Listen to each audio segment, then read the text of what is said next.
povo? Amém. Abram as nossas Bíblias em Josué 7. Glória a Deus. Motivo de muita honra, de muita gratidão, estar aqui ministrando mais uma vez a palavra do Senhor. Confesso que estou bastante cansada, bastante mesmo. O corpo está aqui que não está aguentando. Estou com a enxaqueca muito atacada. E quem me conhece sabe que quando a minha enxaqueca ataca eu fico até de cama, né? E a minha hoje ela está extremamente atacada, mas o Senhor vai dar graça. Até o final deste culto, o Senhor ainda tem muita coisa a fazer sobre este lugar, amém? Josué 7, amém? Todos acharam? Glória a Deus. Quero externar a minha gratidão por essa palavra. Essa palavra o Senhor me deu há mais de 2 meses atrás, acredito que até mais. Mas quem prega aqui sabe que às vezes o Senhor dá uma palavra e Ele só permite que a gente pregue ela meses depois, às vezes até anos. Tem pregações até que a gente monta, que a gente nunca pregou. Eu mesmo tenho algumas aqui no meu caderno que eu estava olhando hoje, palavras que eu nunca ministrei, mas que são que eu já escutei, já montei, e mesmo assim elas continuam aqui, porque eu sei que há um tempo determinado, né? Então você está em Josué 7, agora você vai no versículo 5, amém? Que diz assim: E os homens de Ai feriram deles uns 36 e os perseguiram desde a porta até Serabim, e os feriram na descida, e o coração do povo se derreteu e se tornou como água. Então Josué rasgou as suas vestes e se prostrou em terra sobre o seu rosto perante a arca do Senhor até a tarde, ele e os anciãos de Israel, e deitaram pó sobre as suas cabeças. E disse Josué: Ah, Senhor Jeová, por que com efeito fizeste passar a este povo o Jordão para nos entregares nas mãos dos amorreus, para nos fazerem perecer, antes nós tivéssemos contentado em ficar além do Jordão? Ah, Senhor, que direi? Pois Israel virou as costas diante dos inimigos. Ouvindo isto, os cananeus e todos os moradores da terra nos cercarão e desarraigarão o nosso nome da terra. Então que farás ao teu grande nome? Então disse o Senhor a Josué: Levanta-te, porque estás prostrado assim sobre o teu rosto. Israel pecou e transgrediram a minha aliança que lhes tinha ordenado, e tomaram do anátema, furtaram, mentiram, e debaixo da sua bagagem o puseram. Por isso os filhos de Israel não puderam subsistir perante os seus inimigos. Viraram as costas diante dos seus inimigos, porquanto estão amaldiçoados. Não serei mais convosco, senão desraigardes o anátema do meio de vós. Amém? Antes de você se assentar, vamos orar por essa palavra? Soberano Deus e eterno Pai, Senhor, agora eu te apresento, Senhor, essa palavra. Eu apresento, Senhor, a vida de cada um que aqui se encontra. Pai, eu sei que de alguma maneira o Senhor quer falar conosco esta noite. Senhor, a palavra não é minha, o direcionamento não é meu, mas tudo aqui é teu. É o que eu já te peço, Senhor, e te agradeço em nome de Jesus. Amém? Pode se assentar. Lê, desliga o ventilador ali para mim. Não, eu saio daqui e vou para o hospital. Amém? Uma palavra, acredito que conhecida por alguns, porém não conhecida para tantos. Essa palavra, ela tem como título na minha Bíblia o pecado de Acã. Essa palavra nos conta de algo que vai acontecer, algo que não era previsível. Essa palavra ela nos vai contar de um algo que, digamos com essas palavras, que sai do controle da mão daquele que estava para conduzir um povo. Vamos trazer para os dias de hoje como se fosse aqui na igreja. Eu estou com tudo no controle das minhas mãos, sou a líder, estou direcionando vocês, está tudo correndo bem, está tudo correndo conforme aquilo que o Senhor determinou, porém, em um determinado momento, alguma coisa sai do controle das minhas mãos, alguma coisa sai daquilo que Deus tinha feito como promessa, porque se a gente voltar lá em Josué no comecinho, a gente vai ver que o Senhor fala que o Senhor será com ele, que aonde ele colocar a planta dos pés, o Senhor estará, onde ele colocar as mãos, o Senhor estará. Então, havia-se uma promessa. Josué, quando ele entra nessa batalha, quando ele entra para ser o sucessor de Moisés, ele não entra como qualquer um. Ele entra debaixo de uma promessa. Moisés morre, Josué se torna o seu sucessor, só que ele não é um sucessor qualquer. Ele é um sucessor a qual Deus olha para ele e diz: assim como fui com Moisés, serei contigo. Deus olha para ele e refaz a mesma promessa que fez a Moisés. Assim como o Senhor disse a Moisés: serei contigo, ele também diz a Josué: serei contigo. Então Josué não estava ali de qualquer maneira, de qualquer jeito, ou porque tinha que estar, ou porque talvez não tinha ninguém para colocar. Josué estava ali porque Josué era o mais preparado. Josué é aquele que seguiu os passos do seu líder com excelência.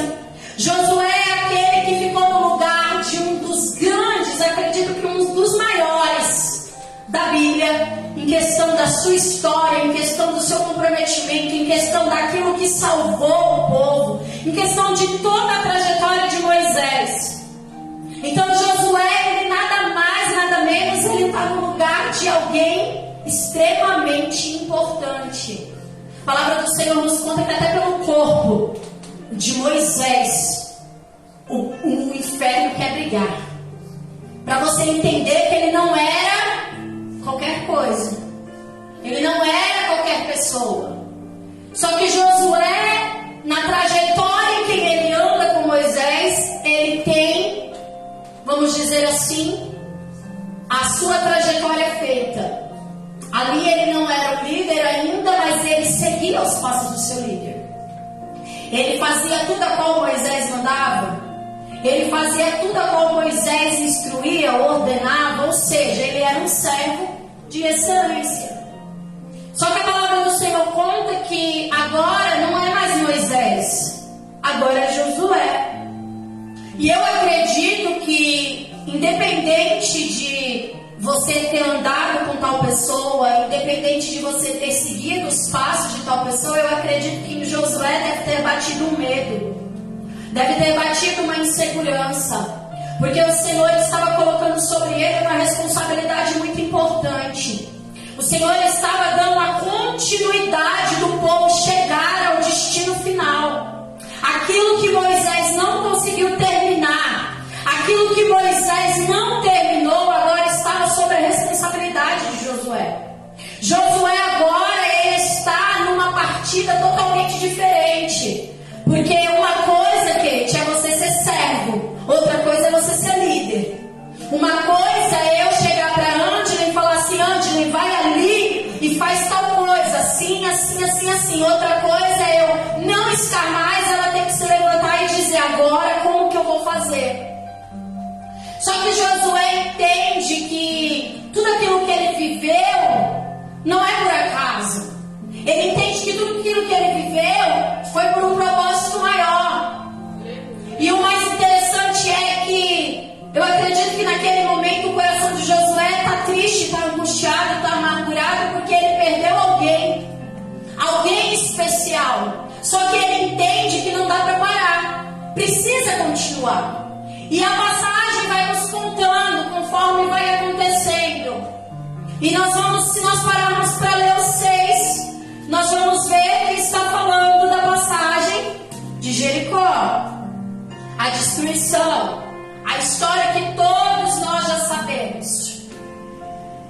Só que alguns pontos o Senhor me deu mediante a tudo isso. E mediante a essa palavra. Porque até o capítulo 6 está tudo bem.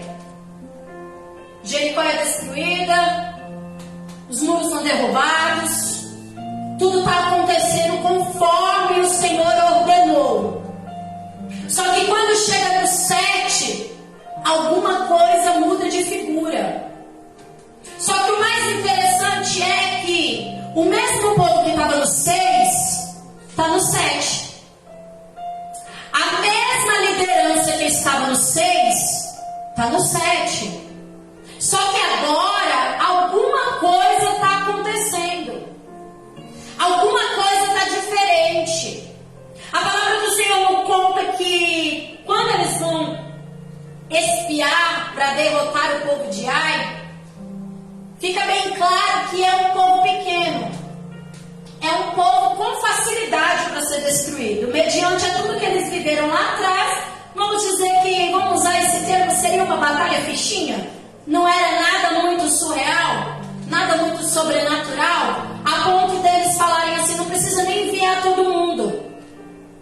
Envia só uma parte, porque a parte que você enviar, ela vai ser suficiente. Só que a palavra do Senhor nos conta que algo inusitado acontece. E eu acredito que naquele dia Josué deveria estar despreocupado. Porque aos olhos dele, mediante todas as promessas de Deus e mediante ao povo que ele iria enfrentar, era uma batalha ganha. Não tinha como dar errado. Não tinha como ser diferente. Sabe aquele dia que a gente acorda, que a gente olha e fala assim, hoje é o dia. Não tem como nada dar errado. Porque está tudo programado, está tudo certo. Desde cedo, o cronograma, até a tarde, até a noite, já está tudo direcionado. Hoje não tem como nada dar errado. E eu acredito que naquele dia Josué acordou desse jeito. Hoje é o dia que tudo vai dar certo. A gente vai entrar na cidade, a gente vai destruir, vai tomar tudo aquilo e deu certo. E eu acredito que Josué estava tranquilo, claro, apreensivo, pois o povo estava na batalha. Mas eu acredito que ele estava tranquilo, por conta de saber que automaticamente tudo daria certo.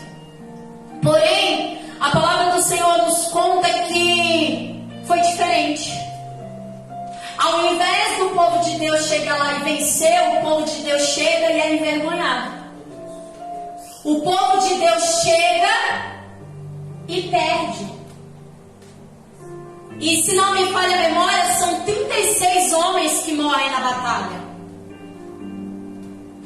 36 homens que morrem nessa batalha.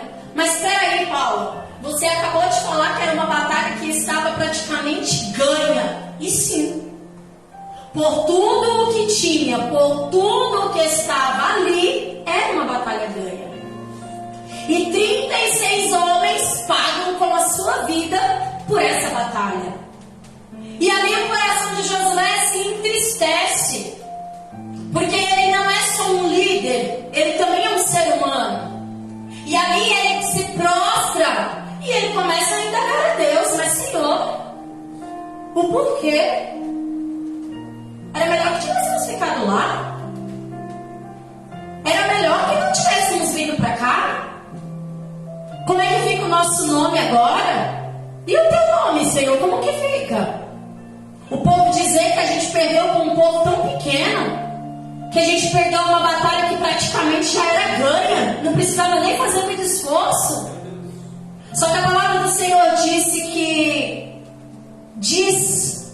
que aqui no 11, eu vou ler de novo para você ver, Israel pecou. Pera lá, Israel pecou?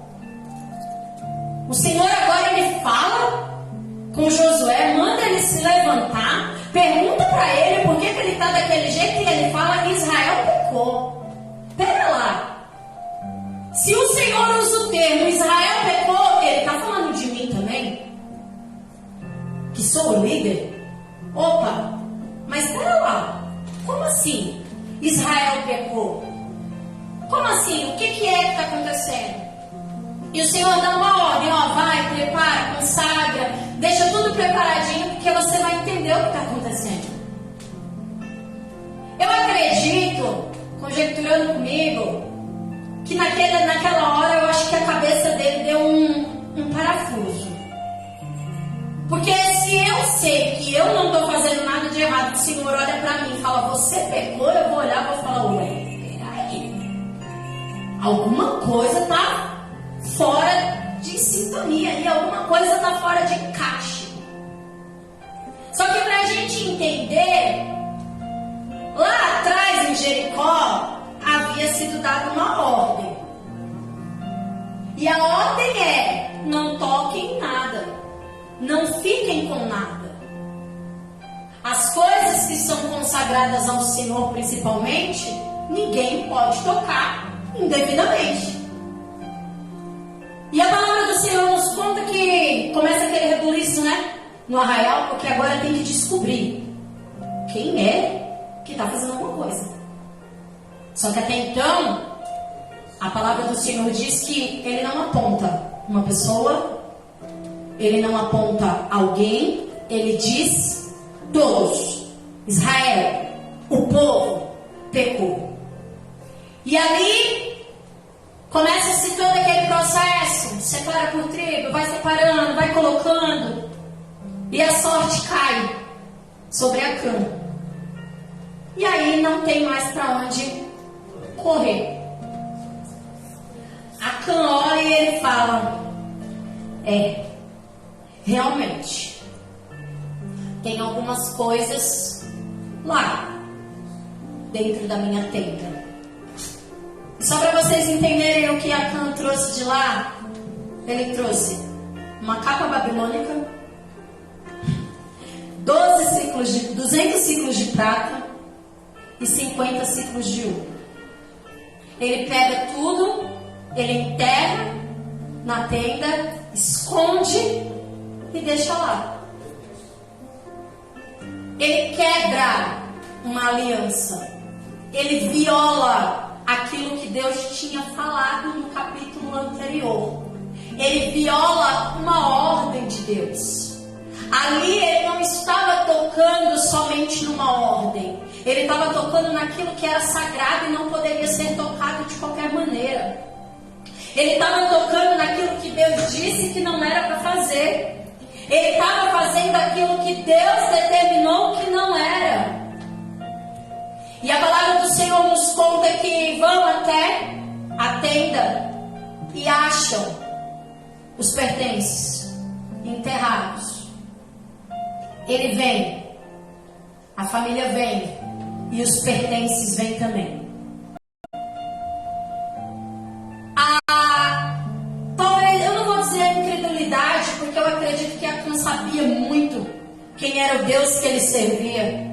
Ele sabia muito o Deus que estava ali, até porque ele já vinha de uma caminhada, ele fazia parte do ambiente, ele fazia parte das tribos, ele estava ali, ele era alguém que sabia com quem ele estava lidando.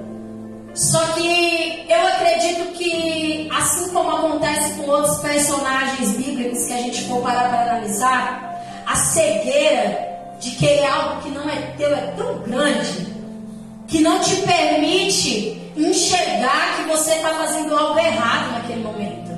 Porque, ok, ninguém me viu pegando, mas o Deus que eu sirvo, ele tem olhos em qualquer lugar. É igual Adão, quando acontece o que acontece no jardim, Adão vai se esconder. Mas como se esconde de alguém que desce todas as tardes para falar com ele? Como se esconde de alguém que tem olhos e ouvidos em todos os lugares? E Acã, naquele momento, ele não compreende, que ele pega, ele esconde. Tudo bem, a minha família não viu, a minha esposa não viu, meu filho não viu, meu líder não viu, ninguém viu, mas eu fui ali, peguei, coloquei debaixo do tapete, escondi, enterrei, ninguém viu. E Deus não viu? Deus não vê? Deus não enxerga? E a palavra do Senhor, ela é tão forte, gente, naquilo que a gente está pregando aqui hoje, que o Senhor fala que o povo estava amaldiçoado por conta do que estava acontecendo. A palavra do Senhor fala que o próprio Deus olha e diz: enquanto você não tirar de perto, eu não te abençoo mais.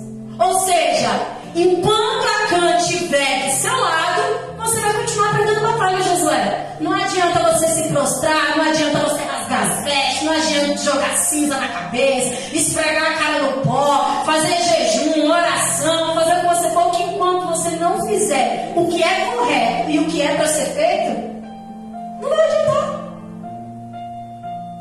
A palavra do Senhor ela é clara, o Senhor fala diretamente: porquanto estão amaldiçoados, não serei mais convosco, enquanto não se livrarem. Só que essa palavra ela me chamou muita atenção e o Senhor me deu mais 2 palavras em cima dela. Porque a tua atitude do momento pode condenar toda a sua história. Isso é grave. E guarde isso na tábua do teu coração. Porque a gente tem mania de achar que uma atitude que a gente toma aqui é só aqui. Que algo que a gente decide aqui só vai fazer mal aqui. E eu te provo na Bíblia que não. A palavra do Senhor nos conta. Agora você vai lá em Josué 6. Kate, abre aqui para você ler para mim. Josué 6, seu versículo 23. Você vai entender o que o Senhor está querendo falar. Então entraram os mancebos espias e tiraram Raabe, a seu pai e a sua mãe, e a seus irmãos e tudo quanto tinham. Tiraram também todas as suas famílias e puseram-nos para fora do arraial de Israel. Está entendendo? O que uma atitude do momento pode gerar sobre a sua vida, só que aqui é uma atitude correta. Raabe, a prostituta, a desvalorizada, porém ela tem uma atitude. Quando os espias entram para espiar a terra, e quando eles estão para ser pegos, ela os esconde. E ali ela vê uma oportunidade. Por quê? Porque ela sabia quem era Josué. Ela sabia que Jericó ia ser destruída. E ela sabia que a família dela e ela iriam junto. Raabe é inteligente. E muito. Ela pega os espias. Ela esconde. Porém com uma condição: quando vocês vierem para tomar a cidade, salvem a mim e a minha casa. Uma atitude do momento que transformou toda a vida dela e toda a história dela. Jesus é da genealogia dela. Olha isso.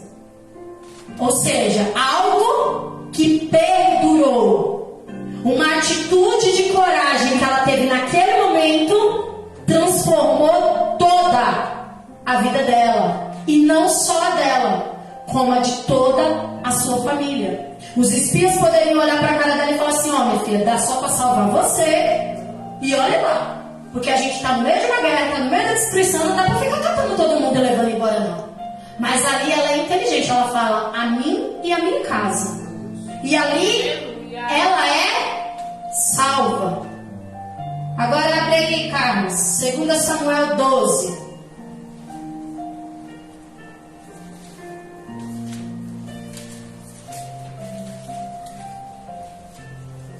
Agora eu vou pregar igual a Kate. Vou botar vocês para ler Bíblia. Eita, glória. Vai ler aqui. 2 Samuel 12, versículo 10.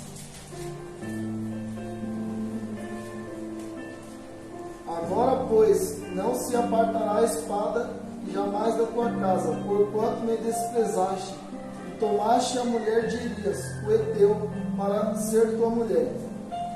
Entendeu? Porquanto a espada não se apartará da sua casa. Agora eu vou trazer o contexto para você entender essa palavra. O profeta está repreendendo Davi por conta do ato de adultério e por conta do homicídio cometido por ele. Ele está dizendo a Davi que por ele ter tomado uma mulher que não era dele, a voltaria mais à sua casa. E vamos lá para a Bíblia. Assim aconteceu. Se muito não me engano, no versículo seguinte já acontece o estupro de Tamar. Aminon, seu meio-irmão, violenta ela. Mais pra frente, o próprio filho de Davi tenta matá-la. E fora que o filho, fruto desse adultério, morre. Uma atitude de um momento. Você está entendendo o que o Senhor está falando nesta noite? O que você faz no momento pode condenar a sua vida inteira. É que a gente acha que as coisas só têm peso quando são feitas sucessivamente. Se são feitas com frequência. Te provo na Bíblia. E estou te provando aqui. Com versículos bíblicos. E com textos. Não é com versículos isolados. São contextos e contextos. Para você entender que uma atitude do momento pode mudar toda a sua história. E a que mais me chama a atenção é a de Davi. Porque Davi era um homem segundo o coração de Deus. Ele não era qualquer pessoa. Ele não era qualquer um. Ele foi alguém escolhido enquanto o outro foi rejeitado. Ele é o improvável que estava lá no meio do pasto, que ninguém dava nada, que ninguém fazia nada, mas Deus olha do alto do céu e fala: é esse que eu quero, é esse que eu vou fazer e é esse que eu vou colocar lá. Só que quando Davi olha para Betseba, ele se esquece de tudo isso, querido. Ele se esquece de onde ele foi tirado. Ele se esquece o que ele passou. Ele se esquece quem ele era. Ele se esquece quem ele se tornou. Porque agora ele só quer olhar para aquilo que os olhos dele estão contemplando. Ele só quer olhar para aquilo que a carne dele está chamando naquele momento. Irmãos, vamos ser sinceros, Davi não precisava disso não. Davi tinha mais concubina do que o Brasil tem de título. O cara tinha gente. Ele poderia ter a mulher que ele quisesse. Mas ele escolheu para si alguém que não era para ele. O olho de olhar para aquilo que não é teu. Acã faz a mesma coisa. Ele cresce o olho naquilo que não é dele. E o pior, ele toca naquilo que Deus dá ordem para não tocar. Sabe qual é a diferença aqui de Acã para Davi? Nenhuma. Nenhuma. Sabe por quê? Porque os dois sabiam que era errado. Porque Davi sabia que a atitude que ele estava tomando naquele momento era errada. Ele sabia que ele não podia pegar para si algo que não era dele. Ele sabia que ele estava fazendo errado, mas mesmo assim ele fez. E sabe qual é a diferença de Acã para ele? Como eu acabei de dizer, nenhuma. Porque até para esconder, achando que ninguém viu. A diferença de Davi é que tinha mais gente no meio da bagunça. Tem o servo que foi mandar chamar a mulher. Tem o cabra que levou a carta. Tem o outro que coloca Urias na frente da guerra para morrer. Tinha mais gente envolvida na bagunça. Mas por ele ser rei, ele não vai ser deletado. Ninguém vai contar.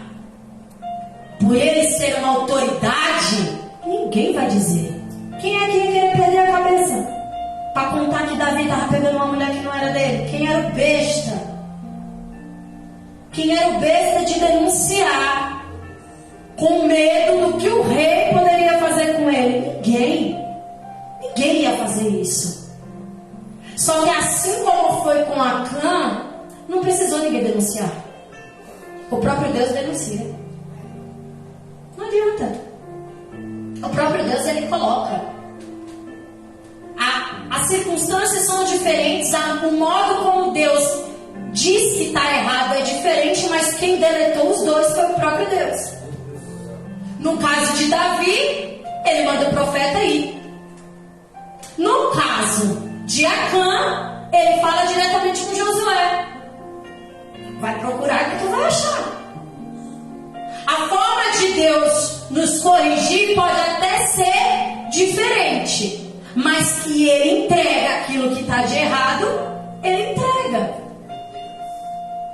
E a palavra do Senhor nos conta que quando é descoberto o que aconteceu, é pego Acã, toda a sua família, e eles são trazidos. E a palavra do Senhor nos conta que, deixa eu ver se eu vou achar aqui o versículo correto para falar para vocês.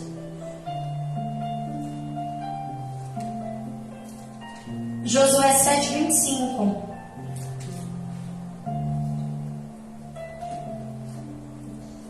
E disse Josué: por que nos perturbaste? O Senhor te perturbará neste dia. E todo o Israel o apedrejou e os queimaram a fogo depois de apedrejá-los. Você está entendendo a profundidade disso daqui? A mulher do cara não tinha nada a ver com isso. Os filhos dele não tinham nada a ver com isso.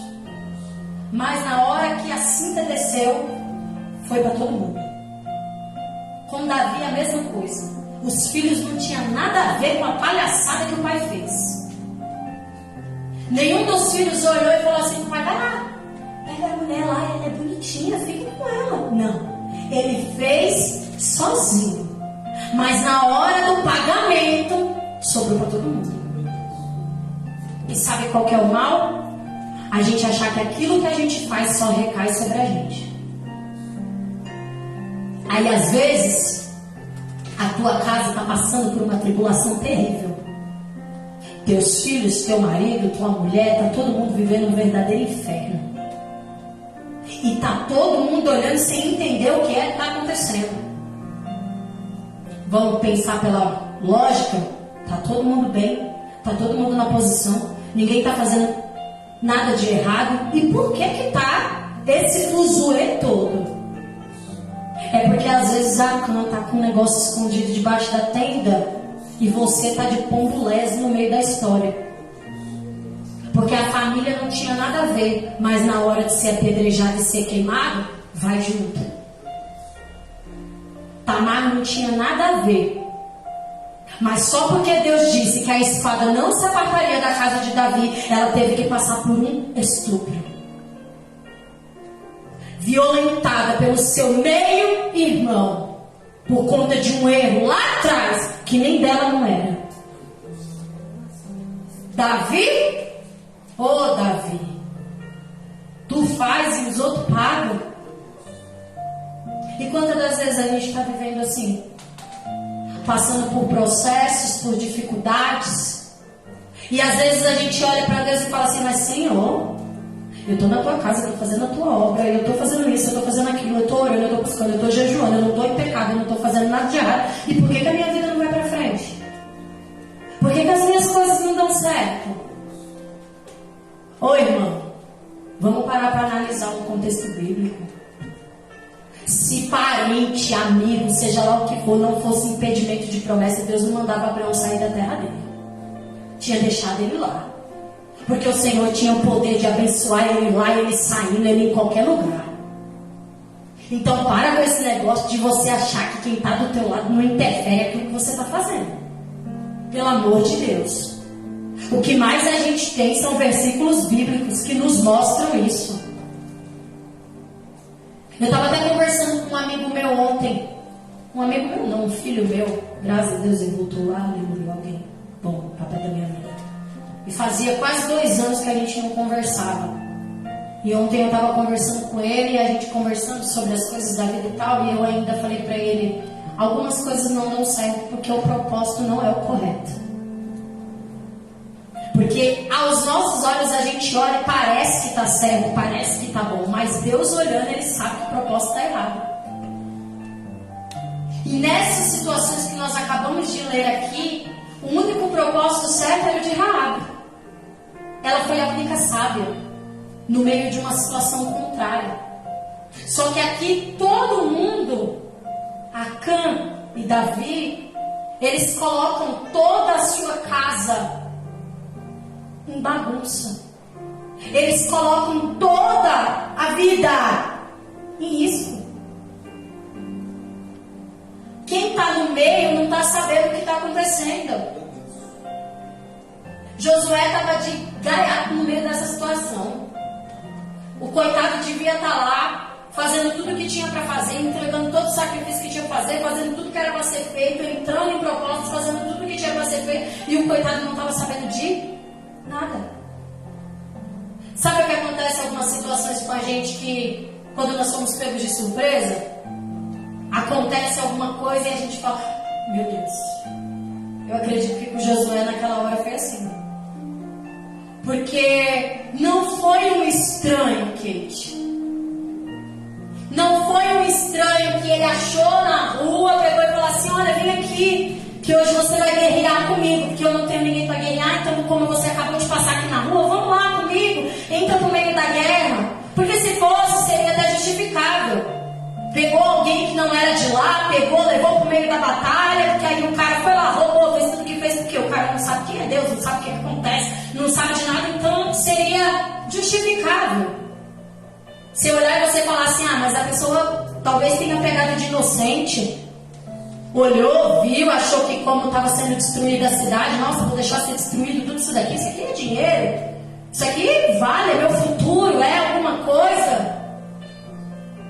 Só que era alguém de dentro, era alguém que sabia, é alguém que vem de lá de trás, ouvindo tudo que é falado.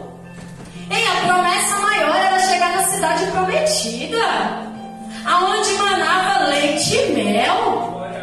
A promessa maior era de um lugar perfeito, um lugar maravilhoso, e você quer me levar capa, você quer me levar ouro, você quer me levar prata, sendo que o que eu estou prometendo é muito maior. E o que Deus está falando pra gente essa noite é isso, que tem de gente perdendo o propósito, porque está pegando coisas que não é para pegar no meio do caminho, no meio da estrada.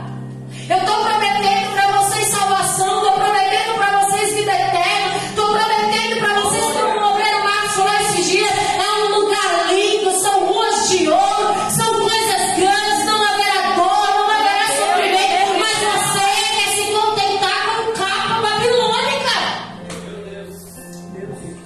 Não dá. Não dá para se conformar com as coisas que a gente acha no meio do caminho. Acha qualquer rabujo no meio do caminho, acha que é bom, pega, leva para dentro de casa, joga debaixo da cama, joga debaixo do tapete, coloca dentro do guarda-roupa, leva para dentro de casa. E aquilo que Deus fala, o que a gente faz? A gente joga no lixo a palavra, a gente pega a Bíblia, rasga alguns versículos, principalmente o que nos incomoda. Porque a geração de hoje é assim, pega versículos isolados, aquela partinha que mais gosta, vai ler tudo para você ver se é aquilo mesmo que você está lendo. A gente não pode viver de versículos isolados e de situações isoladas e achar que está tudo certo. Qual é o futuro que você quer para a sua casa? Para os seus filhos? Um futuro de destruição, um futuro de derrota, ou você quer deixar algo bom? Eu prefiro ser como Raabe, que no início era tida como uma prostituta, mas depois entrou na genealogia de Jesus. Eu prefiro ser ela, que as pessoas olham para mim e falam assim, não valia nada. Era uma Raabe, era uma prostituta, mas hoje faz parte da identidade de Cristo. Do que ser um Acã, que está dentro da tenda, está dentro da tribo, está andando com o líder, mas na primeira oportunidade revela o caráter. Ficou sem nada. Adiantou de quê? Que ser tão esperto Morreu na beira do caminho. Não adianta querer dar uma de esperto, achar que tô arrasando, porque eu acredito que o sentimento dele é esse. Tô arrasando, tô abafando.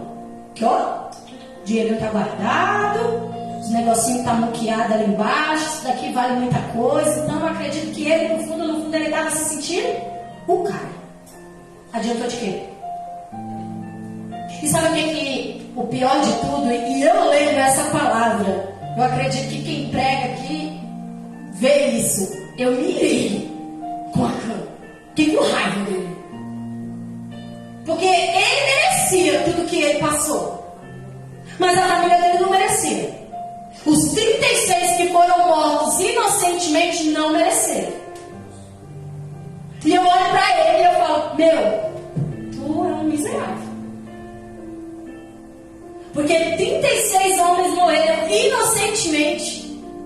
Cara, pais de famílias que saíram para batalhar, que saíram para ajudar o povo, saíram para fazer aquilo que o Senhor manda e não voltaram para casa por conta de alguém. Você está entendendo qual é a gravidade disso? Você sair da sua casa para fazer o querer do Senhor e você correr o risco de não voltar pelo erro de alguém. Gente, isso é grave. Isso é sério. A gente tem mania de achar que o que a gente faz só recai sobre as nossas vidas. Bom se fosse. Bom se fosse. Mas não é. Quantas coisas você traz do seu passado lá atrás que te afronta até hoje? Coisas que os seus familiares fizeram lá atrás que recai sobre você até hoje. E por que você acha que na sua vez o que você fizer não vai recair sobre ninguém? A gente tem uma mania de que quando a gente está fazendo algo de errado, a gente fala assim, mas eu estou prejudicando só a mim mesmo. Eu não estou prejudicando ninguém. Eu estou fazendo isso daqui de errado, mas eu não estou levando ninguém comigo. Eu faço sozinha. Ninguém tem culpa, ninguém viu, tá ok. Só que a palavra do Senhor nos mostra que é diferente. Toda ação, ela gera uma reação. Tudo se tem uma consequência. É grave demais, gente. Às vezes uma atitude errada nossa pode condenar a vida de alguém, direta ou indiretamente. Você sabia que às vezes uma atitude, algo que você pensou em fazer ou algo até que você mesmo fez, você pode estar condenando a vida de alguém. Você pode estar condenando a vida dos seus filhos. Você pode estar condenando a sua descendência. Você pode estar condenando a sua casa. E sabe o que eu tiro por meio dessa palavra? É que quando tudo está bem e de repente desmorona, é porque alguma coisa lá atrás estava escondida. Guarda isso na tábua do teu coração. Quando você estiver na posição, assim como o povo estava, quando você estiver na direção de Deus, quando você estiver fazendo tudo correto e de repente alguma coisa virá, e eu não estou falando de prova, gente, presta atenção, porque prova a gente passa. Eu estou falando de algo certo. Deus olhar para você e falar assim, vai, que eu estou contigo. E no meio do caminho isso dá errado, procura que tem alguma coisa escondida. Porque não tem como o Senhor olhar para você e falar, vai, faz e dá errado. Não tem como. Diferente é eu olhar para a Malena e falar assim, Malena, vai ali e faz. Sou eu que estou pedindo para ela fazer. Eu não tenho como dar para ela certeza. Eu estou pedindo para ela fazer, ela vai lá, ela vai fazer e automaticamente possa ser que dê certo e possa ser que dê errado. Diferente é Deus olhar para você e falar, vai e faz. Quando Ele dá a liderança para Josué, Ele dá para ele as cartas na mesa do que ele faz e o que ele faz e o que ele deve fazer. Ele não está dando uma faca no pescoço e talvez contigo, assim como eu fui com Moisés. Glória a Deus, aleluia. Eu estou contigo nesse processo, estou contigo na batalha, eu estou contigo em tudo que você fizer. Parem para analisar os contextos da vida. E quando eu digo analisar os contextos da vida, não é só o agora. A gente tem que analisar toda a trajetória. Porque talvez agora você não esteja fazendo nada de errado, mas talvez lá atrás você deixou alguma coisa enterrada. Talvez hoje você pode até estar no centro da vontade de Deus, mas alguma coisa lá atrás não estava. O povo pagou por algo que não era culpa deles. Quantas das vezes eu e você estamos fazendo isso? Fazendo com que as pessoas paguem pelos nossos erros. Ele causou um desacerto total dentro de um arraial. Ali era para ser um lugar de paz, mesmo que fosse um lugar de guerra. Como assim um lugar de paz? Todas as vezes que eles saíssem, fossem para suas batalhas e ganhassem as suas batalhas, se tornariam um lugar de paz no sentido de entender que cada dia eles estavam mais perto do propósito. A atitude de um homem destruiu um arraial inteiro.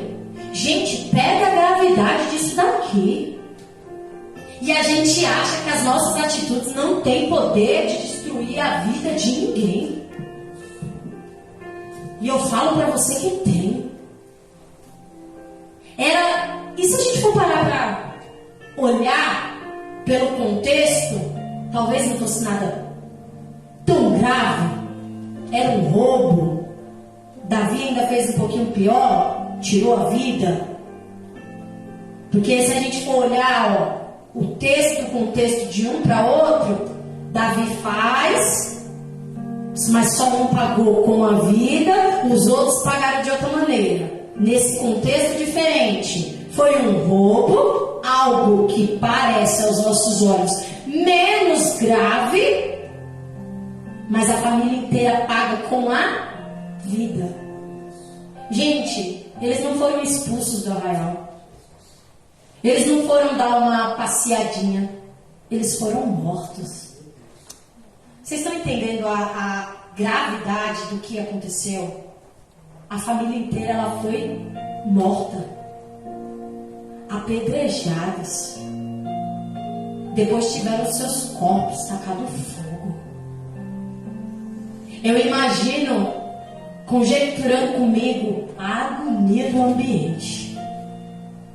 Você está dentro da sua tenda, quietinho. Acredito que a esposa poderia estar lá, fazendo os seus afazeres do dia a dia.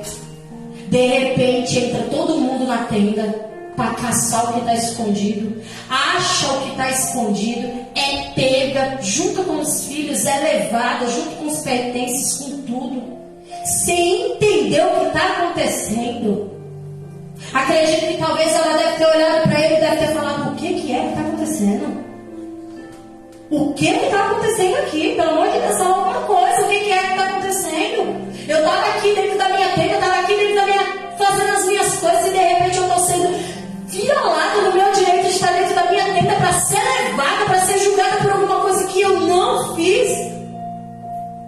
Olha o desespero do lugar.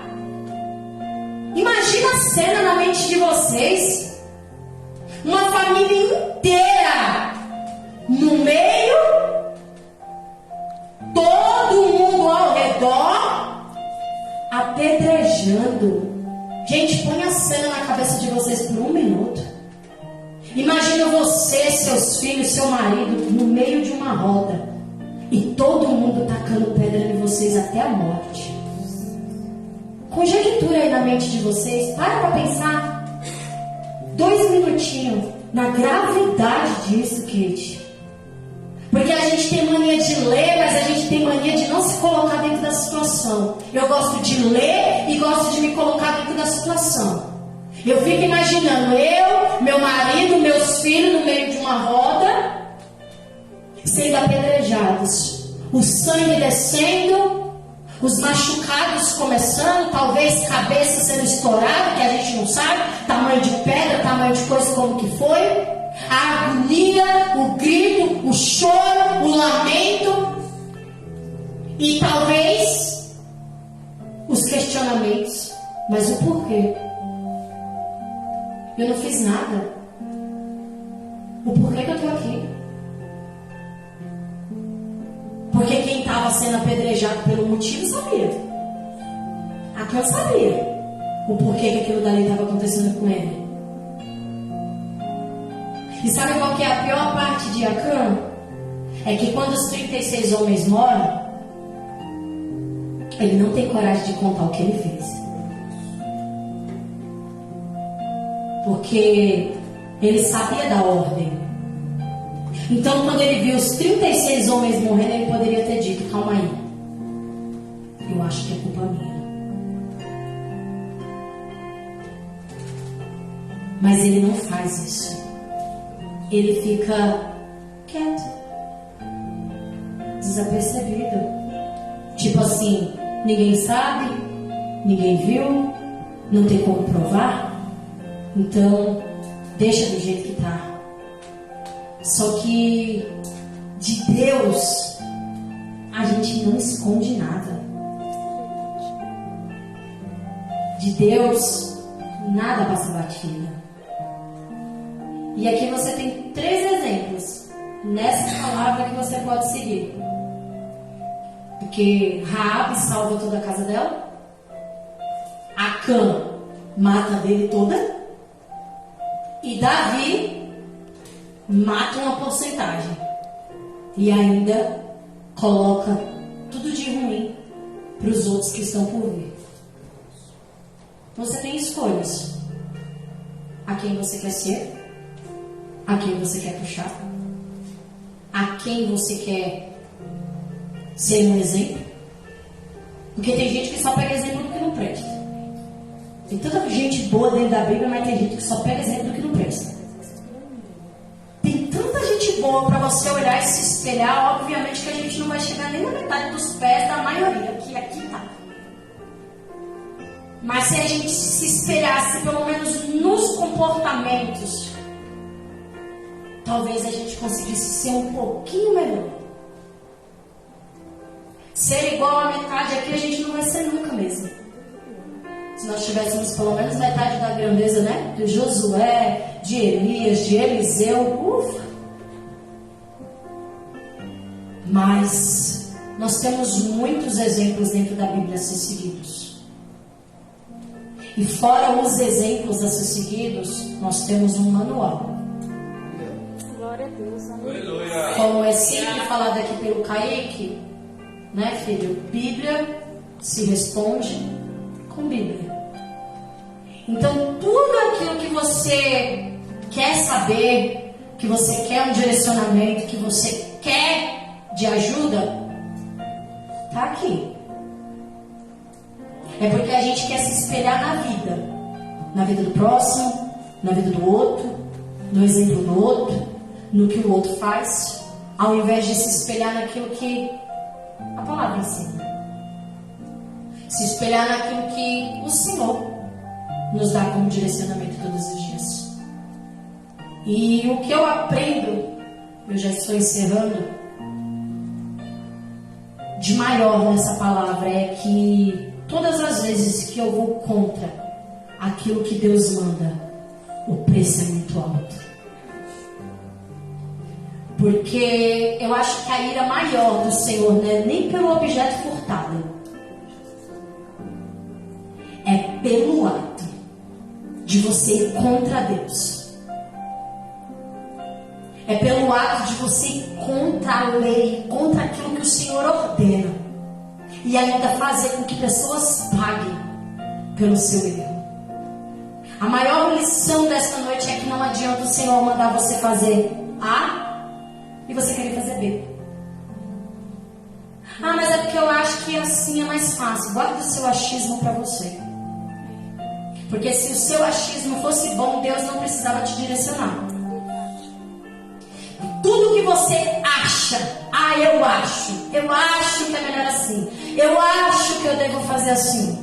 Se o seu achismo fosse bom, Deus não teria que entrar para fazer nada. Se seu achismo fosse bom, Ele te levaria para o céu. Ele te levaria para grandes portas. Ele te daria grandes oportunidades. Ele te daria casa, família, tudo. Porque o achismo iria te levar. Mas o nosso achismo não nos leva para lugar nenhum. A melhor coisa que pode acontecer é a palavra.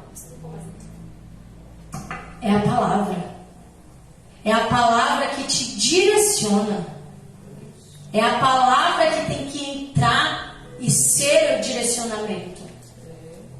Não adianta, é uma coisa que a gente prega aqui sempre, gente. Sempre, sempre. Eu acho que de 3 vezes por semana, pelo menos 2 vezes isso daqui é falado. Não adianta você só acreditar naquilo que sai do altar no dia. Não adianta. Você está fazendo papel de tolo. Não adianta eu entregar uma profecia para você, você se chorar, se descabelar. Ai, meu Deus, é assim, assim, assim. Quando você descer as escadas, você nem lembra mais o que eu falei para você. Não adianta a missionária Kate, presbítero Will, quem tem aqui, que sempre está entregando revelação, o Kaique, o Carlos, não adianta nenhum deles olhar para a cara de vocês e falar, é assim, é assim, é assim, aí você chora, se rasga, passou, não lembro nem mais o que foi falado. Emocionalismo não muda nada. Ser um crente emocionado não vai te levar para lugar nenhum. Não adianta emocionalismo sem mudança. Não adianta só receber e não fazer nada para receber. Até porque toda a promessa é condicionada de uma obediência. Se eu sou obediente, eu recebo. Se eu não sou, não vou receber. Deus não é meu garçom. Ele não é obrigado a me dar o que eu quero, na hora que eu quero, no dia que eu quero.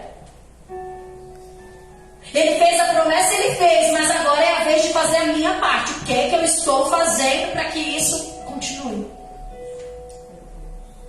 Eu tenho plena convicção. Agora estou falando de mim. Eu gosto de falar o que eu vivo.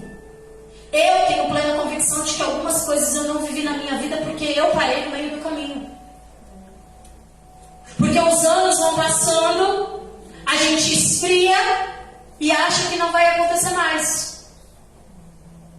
Então não adianta eu querer culpar a Deus por algo que eu não recebi, que não foi culpa dele, foi minha. Se eu parei no meio do caminho, obviamente, não vai acontecer.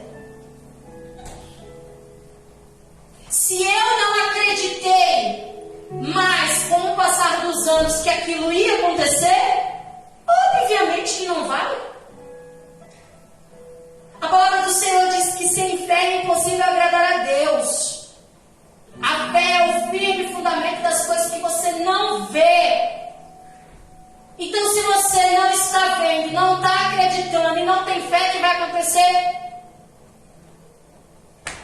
como que você acha que vai acontecer? É palavra, gente. É Bíblia. É que a gente quer dar um jeitinho para tudo. A gente quer culpar Deus de tudo. Eu gosto muito de... A Lê trouxe até meu caderninho, tá ali, que ela trouxe o caderno errado. Eu gosto muito de falar com Deus escrevendo. Gosto muito. Porque eu gosto de anotar tudo que eu passo. Sabe assim, todos os processos, eu gosto de anotar tudo. Então eu coloco a data, eu coloco a hora e eu vou escrevendo. E eu vou falando com Deus, eu vou falando com Deus, eu vou falando com Deus. Quando alguma coisa não sai do jeito que deveria sair, eu pego meu caderno e vou lá olhar. O que foi que eu falei naquele dia? O que foi que eu ouvi? Porque eu anoto tudo. Até as profecias que eu recebo eu anoto. Não é para duvidar do profeta, é para mim não esquecer daquilo que Deus me falou. E eu anoto tudo. E quando as coisas estão começando a sair um pouco de sintonia, eu volto lá no meu caderno. E eu vou procurar. Aonde que está errado? E às vezes eu olho e vejo, eu que parei no meio do caminho. Porque às vezes chega uma promessa nova, a gente esquece da velha. Às vezes a promessa nova encheu mais os olhos do que a promessa velha, então a gente pega a velha, joga de lado e vai querer correr atrás da nova. Mas se você não alcançou nem a velha, tu quer o que atrás da nova? Tudo é por partes. Tudo tem um tempo, tudo tem um propósito. Não precisamos queimar etapas. Se tem uma coisa que eu aprendi em toda a minha trajetória com Deus, é que não adianta você querer queimar etapas. Na vida de cada um acontece de um jeito. Talvez você vai olhar para a vida de algumas pessoas, você vai ver que elas passaram por todos os processos. Tem algumas que você vai olhar, ela não vai passar nem pela metade e vai alcançar aquilo que teve. Mas isso não é só dela, é da promessa. É do Deus que ela serve. E da forma como ela se comporta mediante a todo esse processo. Deus está ensinando para a gente hoje que não adianta querer queimar etapas. Não adianta querer fazer do seu jeito. Se lá na frente a promessa para você é uma terra que emana leite e mel, para que você vai querer levar riqueza daqui para lá? Se Deus está olhando para você e está dizendo que amanhã Ele vai fazer tal coisa, por que hoje você está querendo dar um jeitinho? Se Deus prometeu que está na palma do teu coração, que está na palma da tua mão, para que você está querendo fazer de outro jeito? Eu sinto muito em lhe dizer, vai dar errado. Vai dar errado. Porque nós somos bem-aventurados e nós somos bem naquilo que nós fazemos quando nós estamos no centro da vontade de Deus. Agora, quando nós estamos no centro da nossa vontade, esquece. Guarda na tábua do teu coração essa palavra. Aleluia. Começa a observar o que é que está escondido dentro da tenda. O que estava escondido de Acã não era nem um pecado, eram objetos. E talvez cada um de nós tenha alguma coisa escondida dentro da tenda. Alguma coisa que está em oculto e a gente acha que não vai causar nenhum mal. Talvez hoje não cause. Mas a longo prazo, pode ter certeza.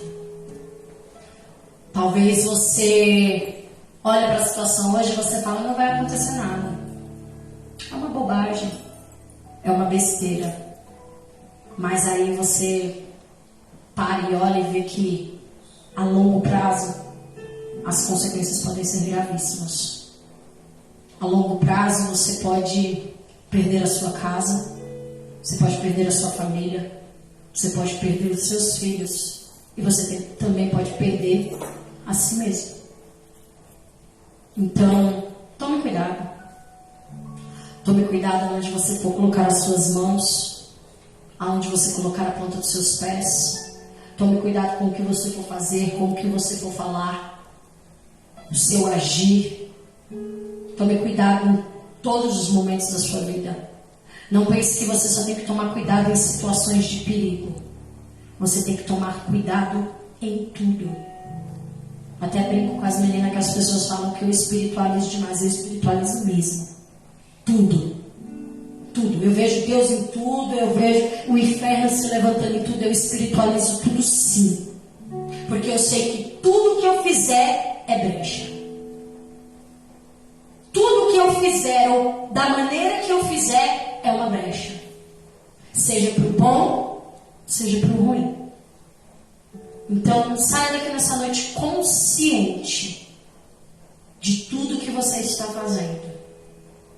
E de tudo que você fez lá atrás. Porque talvez você esteja passando por alguma coisa na sua vida hoje. E você pode estar questionando a Deus o porquê. Mas você lembrou do que você deixou enterrado lá atrás?